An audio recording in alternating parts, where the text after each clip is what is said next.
Clara gripped the train ticket until the edges bit into her fingers, her knuckles white as she stared out the grimy window at the passing landscape. The horizon stretched endlessly, golden plains dotted with scrub brush, and the mountains loomed in the distance like silent sentinels. Her heart pounded with a mixture of anticipation and terror. This was it. Her life was about to change forever, and there was no turning back. She had left behind the only home she had ever known, a small town where everyone knew her name and her story. But there, she had also left the whispers, the pitying glances after her parents' deaths, and the crushing solitude of being completely alone. The advertisement in the newspaper had seemed like a lifeline: rancher seeks wife. Honest, hard-working, kind-hearted woman needed for family and home. She had hesitated, prayed, and then finally made the decision. Now, as the train screeched to a halt at a dusty Montana station, fear clawed at her chest like a living thing. The locomotive hissed, sending clouds of steam curling into the dry air, and the smell of oil and dust filled her nostrils.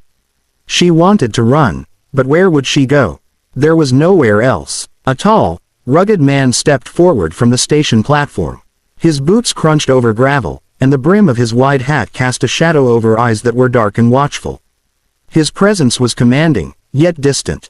Ethan, she learned, was the rancher she had agreed to marry. He tipped his hat slightly, a polite gesture, but he made no move to step closer. "Clara?" he asked, his voice low and measured. "Yes," she replied, her throat dry, words barely escaping. He nodded once and gestured toward a covered wagon waiting nearby. "This way." Every step toward the wagon felt heavier than the last. She could hear her own heartbeat, loud and frantic, as if it might betray her fear. She tried to imagine herself as brave, capable, someone who could thrive on this vast ranch, but the reality was frightening. She had no skills suited for this life. She didn't even know how to saddle a horse, let alone manage cattle or repair fences. Then she heard a small voice, soft and hesitant, yet full of curiosity. "Hi," said a little girl with brown eyes wide and full of wonder, standing a few feet behind the wagon. Her braid was messy, strands escaping in every direction, and she clutched a worn doll to her chest. "Are you my new mama?" Clara froze. Her mind went blank. A mother? She wasn't ready for that. She had barely even imagined being a wife, let alone the mother of a child she had never met. Her hands shook slightly, and she swallowed hard. I don't know," she whispered, her voice trembling. The little girl tilted her head, studying Clara with a quiet certainty. "You'll do," she said simply, offering a small, trusting smile.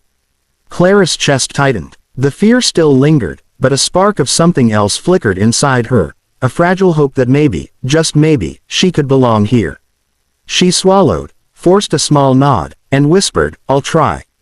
The girl's smile widened, and Clara felt a tiny thread of courage wrap around her heart, giving her the strength to take the first step toward this unknown life.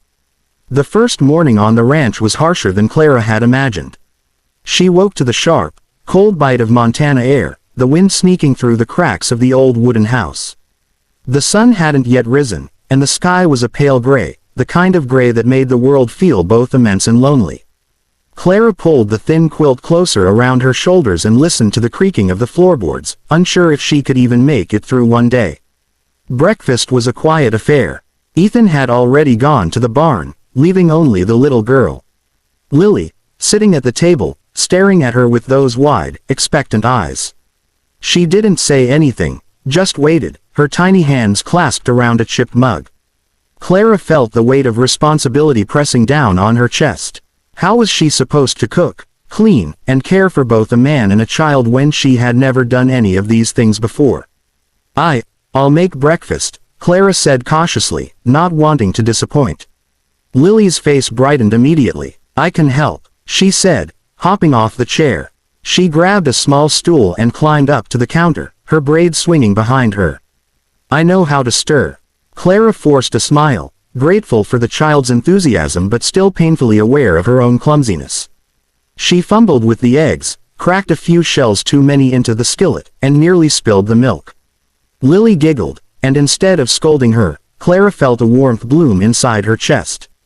This little girl wasn't just a responsibility, she was a reason to keep trying.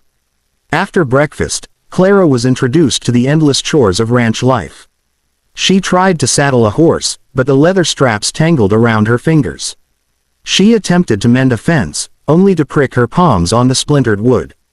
The sun beat down mercilessly, and she realized how unprepared she was for this harsh, rugged world. Yet, Lily was always nearby, her presence a small anchor in the overwhelming expanse of the ranch. She fetched tools, carried buckets of water, and even offered quiet encouragement. "You're doing fine," Lily said at one point, her voice small but firm. "See, the horse likes you. You're my mama, remember?" Clara's heart clenched at the words. The simplicity of the statement was almost painful in its honesty. The little girl had put her trust in Clara without question, and in that moment, Clara realized that maybe she didn't need to be perfect. She only needed to care. By evening, Clara was exhausted. Her muscles ached, her hands were blistered, and she smelled faintly of sweat and hay. She sat on the porch, watching the orange glow of the sunset spill over the hills. Ethan returned from the barn, his expression unreadable, and Lily ran into his arms, chattering excitedly about her day. Clara stayed back, unsure if she belonged. But when Lily turned and waved at her, calling, "Mama, come see the sunset," she felt a flicker of hope. Slowly, Clara rose, wiped her hands on her apron, and joined them. As she watched the sky together with Lily and Ethan, Clara realized that the fear she had carried since the train ride had begun to ease, not entirely gone, but softened by small moments of connection.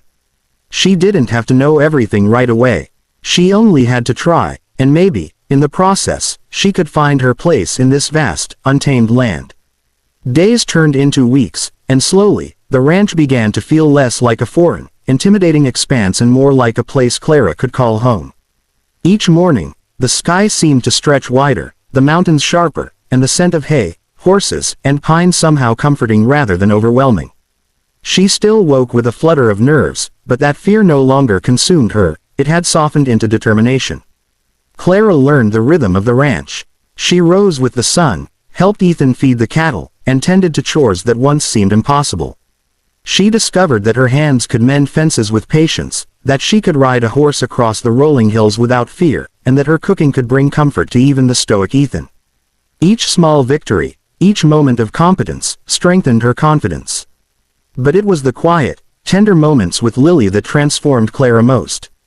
The little girl became her shadow, her partner, and at times, her teacher. One afternoon, they sat in the garden, planting rows of vegetables in the soft, dark soil.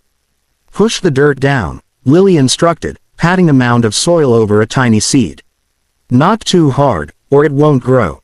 Just like people, they need care, not force." Clara smiled, touched by the child's insight. "I think I'm learning that," she replied, smoothing the earth with careful fingers. Lily giggled and offered her a handful of seeds. "We'll make the garden strong together, Mama." That word, Mama, touched Clara's heart in a way nothing else could. It was not just a title. It was a promise, a bond, a trust that the little girl had placed in her despite their short time together. Clara felt the weight of responsibility, but instead of fear, it sparked courage. She realized she could be more than the uncertain bride who had arrived on the train. She could be someone's safe place, a home, a family. Ethan noticed the change too, though he rarely voiced it. He observed from a distance as Clara handled tasks with increasing confidence and patience. Her presence with Lily softened him in ways he hadn't expected. He found himself smiling more often, watching the way Clara's hair caught the sunlight, the way her laughter mingled with Lily's, creating a warmth that filled the ranch house. One evening, after a long day of work, Clara and Lily sat by the fire, reading aloud from a tattered storybook. The wind howled outside, rattling the windows, but inside, it was warm and safe. Lily leaned her head against Clara's shoulder, and Clara felt a quiet, profound contentment. "You're the best, Mama," Lily whispered. Clara hugged her tightly, a tear slipping down her cheek.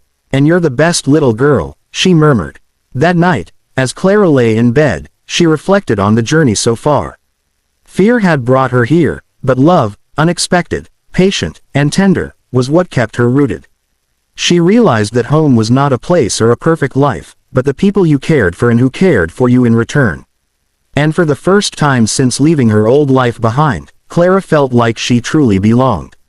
Winter had settled over the ranch, blanketing the hills in a soft layer of snow. The air was crisp, each breath visible as a white puff that vanished quickly into the cold. Clara moved through the house and yard with a quiet efficiency, her hands busy with chores but her heart full of a calm confidence she had never known before. Lily was always at her side, laughing and singing as she carried firewood or helped stir the soup bubbling over the stove. That evening, a fierce windstorm swept across the plains, rattling the windows and shaking the old wooden beams of the house. Clara moved quickly, checking that the shutters were secure and the livestock safe in their barns. Lily clung to her, shivering, her tiny hands gripping Clara's thick wool coat. "It's okay, Mama," Clara said softly, brushing the girl's hair from her face. "We're safe inside. The storm can't hurt us here." But the storm's roar seemed endless, and Ethan, returning from the barn, found Clara perched on a chair with Lily in her lap, both staring out at the wind-swept landscape. He paused, taking in the scene, the way Clara held the child with quiet strength, the way Lily's trust radiated in her eyes. Something shifted in him then. He realized that Clara had become the heart of this household, the anchor that held them together. When the power went out, plunging the house into darkness, Clara lit a lantern. The warm glow filled the room, casting long shadows on the walls. She guided Lily to the table, and they huddled close, playing a game of storytelling by lamplight. The little girl's imagination ran wild, weaving tales of snow queens and brave ranchers, and Clara laughed freely, feeling a joy she hadn't allowed herself in years. At one point, Lily climbed onto Clara's lap, resting her head against her shoulder. "You're my mama, right?" she asked quietly, her voice small but steady. Clara felt a lump in her throat. "Yes, sweetheart," she whispered, wrapping her arms around the girl. "I am." Ethan, standing nearby, watched silently. The sight struck him with unexpected emotion. He saw how naturally Clara had stepped into this role, how her presence calmed Lily, how her love had transformed the house into a home. For the first time, he realized that he didn't need to dictate how this family should look or function. Clara had already become its heart. As the storm raged outside, the three of them sat together, safe and warm. Clara's fears had melted into something stronger: love, trust, and a sense of belonging. In that moment, she knew that she wasn't just surviving, she was thriving, creating a family she hadn't imagined she could have. Finally, as the wind subsided and the first stars peeked through the clouds, Ethan stepped closer, offering a rare, gentle smile. "You've done more than I could have hoped for," he said quietly. "Thank you for staying." Clara looked at him, her own eyes reflecting the flickering lantern light. "I didn't stay because I had to," she replied. "I stayed because I wanted to. Because this," she gestured to Lily, to the warmth around them, "this is where I belong." And in the stillness of that winter night, with snow drifting silently outside and a sense of peace settling over the ranch, Clara, Lily, and Ethan felt the bond of a family forged not by circumstance, but by love, trust, and courage. It was in that quiet, tender moment that Clara finally understood. Home wasn't a place she had arrived at, it was the people she held close, and the hearts that held her in return.